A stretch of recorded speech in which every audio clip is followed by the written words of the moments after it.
Good morning, ladies and gentlemen, our social media compatriots, and our highly esteemed global partners.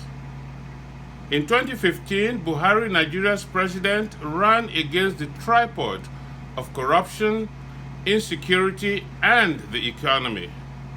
The question then arises, what is today's scorecard on this specific and narrow agenda?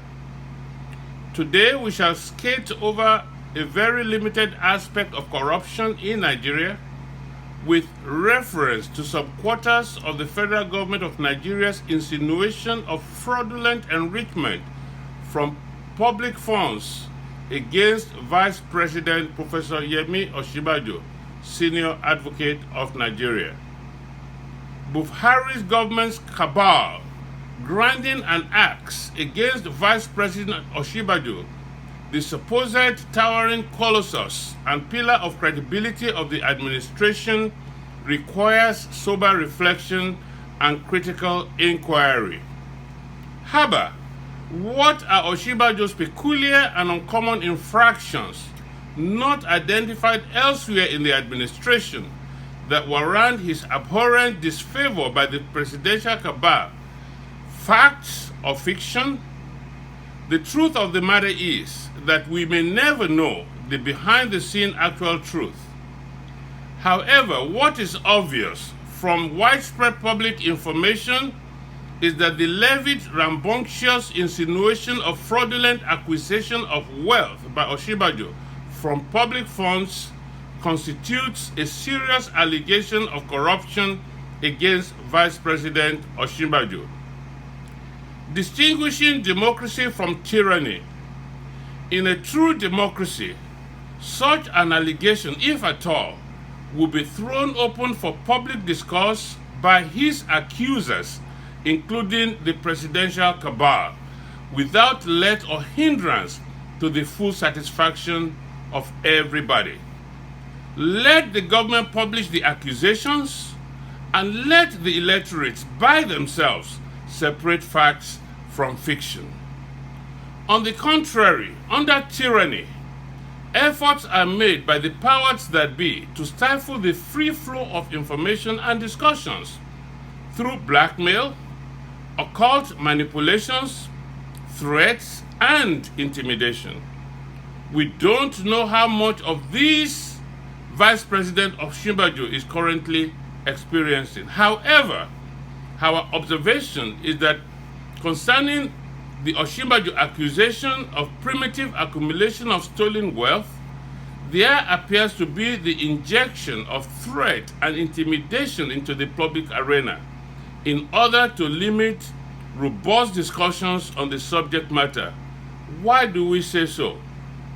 We say so because of the open threat by Osinbajo himself, using the legal system as a cudgel to silence the public. The constitutional provision of immunity against legal suits of Nigeria's federal and state government executive leadership is with very good reasons. Section 308(1)(a) of the Constitution of the Federal Republic of Nigeria 1999 protects persons given immunity the allowance of a quiet tenure free from harassment on personal matters rather than matters of their office. It is to afford the person complete devotion to the high office which pertains to the welfare and stability of governance. In other words, immunity shields the beneficiaries, in this case the executive, from distractions away from attending to the serious work of governance. Thus, applying the mandatory provision of Section 308(1)(a) of Nigeria's Constitution 1999 as amended, no civil proceedings could be instituted or, if already instituted, continued against immunity granted persons while in office. However, Section 308(1)(a) attaches with an inherent caveat that for the same reason of allowance to concentrate on governance without distractions, while in that position, they, the immunity-granted executives, too, cannot likewise sue members of the public regardless of the amount of provocation or libelous actions against them while in office. This is further buttressed by the judgment of the Supreme Court in IMB Securities versus Bola Tinubu. Technically, and on the point of law, Professor Yemi Osinbajo cannot sue Vanguard or anyone else while in office as vice president. By threatening to sue his traducers on a civil case matter while still vice president, Osinbajo has stepped away from under the protection of the constitutional provision of Section 3081A, Executive Privilege of Immunity, and stepped into the uncharted and unconstitutional foray of being an ordinary citizen simultaneously at the same time that he is the vice president. You cannot do that. Osinbajo cannot wield the power of his position as the vice president in threatening members of the public with whom he disagrees. He knows it. It is unconstitutional and suggestive of an uncanny display of tyranny. On the idea mooted by Osinbajo to waive his immunity in order to pursue illegal recourse against his critics, the law is settled on it that waiving of the immunity afforded by Section 3081A of the 1999 Constitution by an office bearer is not possible. The immunity granted to the incumbent of the relevant office under 3081A of the Constitution prescribes an absolute prohibition on the courts from entertaining any proceeding, civil or criminal, in respect of any claim of relief against or by a person to whom that section of the Constitution applies, especially during the period he or she holds such office. Therefore, no question of waiver of the relevant immunity by the incumbent of the offices concerned or by the courts may therefore arise.